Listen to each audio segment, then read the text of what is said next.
आजच्या कृषी क्षेत्रातील मोठ्या बातम्या, शासनाच्या घोषणा, अनुदानातील बदल, खरेदी धोरणे आणि बाजारभावांमधील हालचाल सर्व काही तुम्ही पाहणार आहात या व्हिडिओच्या माध्यमातून। आता सिलिंग जमिनींवर 10 वर्षांनंतर मोठा दिलासा, जिल्हाधिकाऱ्यांकडे अधिकार, मोठ्या प्रकरणांना हवी राज्याची मंजुरी। नव्या नियमानुसार जमीन मिळाल्यापासून किमान 10 वर्ष पूर्ण झाल्यानंतरच रूपांतरासाठी अर्ज करता येणार आहे। जमीन वाटपाच्या अटींचं उल्लंघन नसणं आवश्यक असून उल्लंघन असल्यास ते आधी नियमित करणं बंधनकारक ठरणार।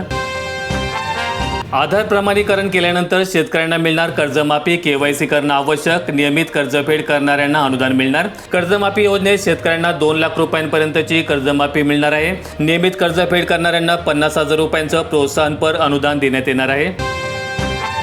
8 जिल्हा बँका आणि 22 सोसायट्यांना 500 कोटींची कर्जमाफी, 2017च्या कर्जमाफीतून लाभ, आणखी 5,500 कोटींची आवश्यकता। राज्य सरकारने 9 वर्षापूर्वी म्हणजे 2017 जाहीर केलेल्या कर्जमाफीचा राज्यातील 6.5 लाख शेतकऱ्यांना अद्याप लाभ मिळालेला नाही। यासाठी लागणाऱ्या 6,500 कोटींपैकी वित्त विभागाने डिसेंबर 2025 मध्ये फक्त 500 कोटी रुपये सहकार विभागाच्या हातावर ठेवलेत आणि यामध्ये नागपूर, वर्धा, बुलढाणा, धुळे, नंदुरबार, जालना, नाशिक, धाराशिव आणि नांदेड या जिल्हा बँकेचा यामध्ये समावेश आहे।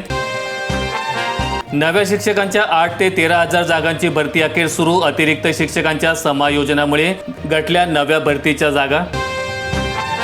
आपले सरकार केंद्रात लूट थांबणार, तक्रारीसाठी QR कोड आणि सेवा मिळणार पारदर्शक आणि सुलभ। आपले सरकार सेवा केंद्रावर सुधारित दर फलकासह विविध QR कोड लावणं अनिवार्य करण्यात आलंय आणि या निर्णयामुळे सेवा शुल्काबाबत स्पष्टता येणार असून आवाजवी आकारणीच्या तक्रारींना मोठ्या प्रमाणात आळा बसण्याची अपेक्षा व्यक्त होते। प्रचंड उष्णतेसोबतच टीबीचा धोका देखील वाढलाय। नांदेड, परभणी, हिंगोलीतील 794 गावांना हाय रिस्क, राज्यातील तब्बल 11,091 गावे हाय श्रेणीमध्ये टाकण्यात आलीत। पुणे जिल्ह्यात उष्णतेच्या लाटा पुन्हा दंश करणार, 2 आठवड्यानंतरचा अंदाज। जिल्ह्यामधील तापमान सरासरीपेक्षा जास्त राहणार। हवामान तज्ज्ञांच्या मते यंदा तापमान केवळ उन्हाळ्यातच नव्हे तर मान्सून काळात आणि त्यानंतर देखील सरासरीपेक्षा जास्त राहण्याची शक्यता आहे। एकरी 1,61,00,000चा मोबदला पुरंदर विमानतळासाठी 10 जून नंतर सक्तीचे भूसंपादन, 7 मे पासून संमती करार प्रक्रिया। या भूसंपादनाद्वारे सुमारे 6,500 कुटुंबे बाधित होणार असून पुनर्वसन पॅकेज अंतर्गत बाधित कुटुंबातील एका सदस्याला नोकरी दिली जाईल।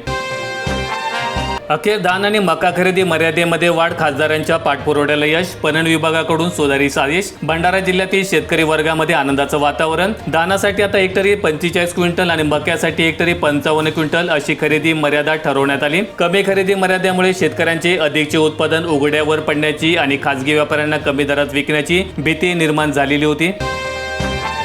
अमरावती जिल्ह्यात 113 गावांमधील पाणी दूषित, धक्कादायक वास्तव, सुधारणा करण्याचे ग्रामपंचायतींना निर्देश। 1,532 गावांमधील तपासणी नमुने तपासण्यात आले। छत्रपती संभाजीनगर जिल्ह्यात दरवाढीच्या भीतीने पेट्रोल पंपांवर रांगा, नो स्टॉकचे बोर्डमुळे पळापळ। निवडणुकीनंतर दर कडाडणार असल्याची चर्चा, शेतकऱ्यांसह ट्रान्सपोर्टमध्येही चिंतेचे वातावरण। जिल्ह्यातील शहरामध्ये 105 तर ग्रामीण भागात 230 पेट्रोल पंप असून मागणी करून देखील वेळेत पुरवठा न झाल्यामुळे मंगळवारी शहरातील 6 पंपांवर साठा शिल्लक नव्हता तर ग्रामीण भागात देखील 10 ते 12 पंपांवर हीच परिस्थिती होती। चनकापूरचे आवर्तन सोडले, 45 दिवसांचा प्रश्न निकाली। कसमदेतील पाणी योजना तृप्त होणार, टंचाईने त्रस्त नागरिकांना मोठ्या प्रमाणात दिलासा। लातूर जिल्ह्यातील जळकोट तालुक्यामध्ये पीक विमा योजना अपयशी, विमा नियमानुसार भरून देखील नुकसान भरपाई न मिळाल्यामुळे तालुक्यातील शेतकरी संतप्त। पीक कापणी प्रयोगात देखील उत्पन्न कमी असल्याचं नोंदलं गेलंय। आणेवारी 50 पैशांपेक्षा कमी असताना देखील विमा रक्कम मिळत नसल्यामुळे शेतकरी प्रश्न उपस्थित करताना आहेत। शेजारच्या मुखेड तालुक्यामध्ये कमी पावसात देखील कोट्यवधींचा विमा मिळाला तर जळकोट तालुक्याला का नाही, असा सवाल शेतकरी उपस्थित करत आहेत। अमरावती जिल्ह्यात विहिरी गोटे बांधकामाला वेग, जिल्ह्यातील 14 तालुक्यांमधील 22,723 सिंचन विहिरींना मंजुरी। सिंचन विहिरींच्या बांधकामात चिखलदरा तालुका आघाडीवर असून या तालुक्यामध्ये 3,190 प्रकल्पांपैकी 2,000 विहिरी पूर्ण झाल्या असून 1,190 विहिरींचं काम चालू आहे। नाशिक जिल्ह्यात ग्रामस्थांची ताण भागवण्यासाठी मिळणार टँकर, सिन्नरच्या 100 ग्रामपंचायतींना टँकर, पहिल्या टप्प्यामध्ये 20 गावांना लाभ। यंदा ऊसाला प्रति टन 3,750 रुपये FRP जाहीर, गेल्या वर्षीपेक्षा 100 रुपये जादा। 5 कोटी शेतकऱ्यांसाठी केंद्राचा निर्णय। 9.5% कमी उतरासाठी कोणत्याही प्रकारची कपात न करण्याचे निर्देश। गेल्या वर्षी टनाला 3,550 रुपये इतका दर देण्यात आला होता, त्यात आता 100 रुपयांची वाढ करण्यात आली आहे।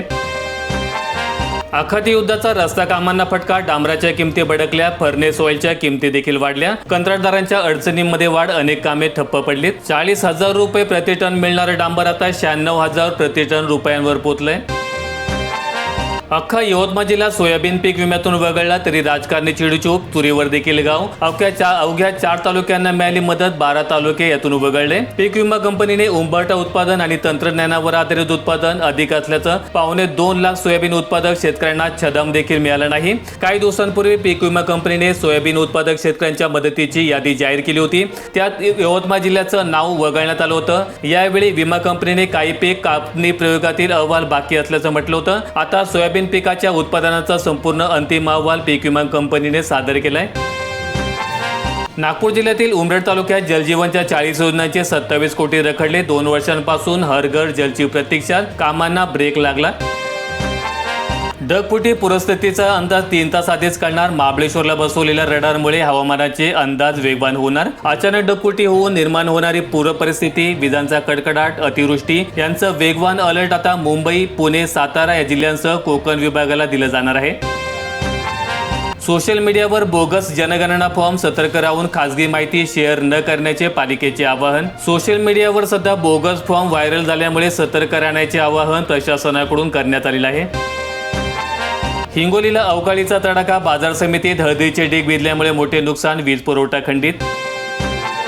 नागपूर शहरातील अनेक पेट्रोल पंप पुन्हा बंद, इंधन तुटवड्याच्या चर्चांना उधाण, नागरिक संतप्त. पंप बंद असल्यामुळे चालकांना एका पंपावरून दुसऱ्या पंपावर भटकावं लागलंय. Sitabardi, police line Takli, medical, Kamthi road आणि उमरेड रोड परिसरातील अनेक पेट्रोल पंप बंद असल्याचं दिसून आलंय. यापूर्वी सोमवारी देखील शहरातील 2 डझनहून अधिक पेट्रोल पंप बंद होते. सोलापूरमधील पारा 3 अंशांनी घसरला. उष्णतेच्या तडाख्यामधून जनतेला दिलासा. तापमान 40.8 अंशावर मे महिन्याच्या सुरुवातीलाच काहीसा दिलासा. शालेय गणवेश योजनेलाही निधी टंचाईच्या जाळा, हजारो विद्यार्थी मोफत गणवेश योजनेपासून वंचित राहण्याची शक्यता. प्रति विद्यार्थी तरतुदही कमी असल्याची भावना. लासूर बाजारपेठेत उन्हाळी कांद्याची आवक वाढली. 700 ते 1150 रुपये प्रति क्विंटलचा दर मिळतोय. गेल्या 2 दिवसात झालेल्या अवकाळी पावसामुळे शेतकऱ्यांनी मोठ्या प्रमाणात कांदा विक्रीसाठी आणल्याचं चित्र मंगळवारी पाहायला मिळालंय. सध्या कांदा मार्केटमध्ये 800 ते 1000 वाहने दररोज कांदा घेऊन येत आहेत. शेतकऱ्यांनो 1962 वर करा कॉल, ही मदत मिळेल तात्काळ. मोबाईल युनिट झाले सज्ज. या तालुक्यांमध्ये राबवणार उपाय योजना. प्रधानमंत्री पशु स्वास्थ्य योजनेमधून यवतमाळ जिल्ह्याला 6 मोबाईल युनिट दिलेले आहेत. यामध्ये यवतमाळ, नेर, राळेगाव, वणी, उमरखेड आणि आर्णी तालुक्याचा समावेश आहे. या क्रमांकावर फोन करताच आजारी जनावरांच्या उपचारासाठी पशुवैद्यक उपचारासह डॉक्टर बांधावर पोहोचणार आहेत आणि यामुळे वेळेवर उपचार होऊन पशुधनाचे होणारे नुकसान टळणार आहे. लातूरच्या मार्केट यार्डात सोयाबीन दरामध्ये उसळी. प्रति क्विंटल 6,700 रुपयांचा दर पार. 8,000 क्विंटलची बाजारात होते आवक.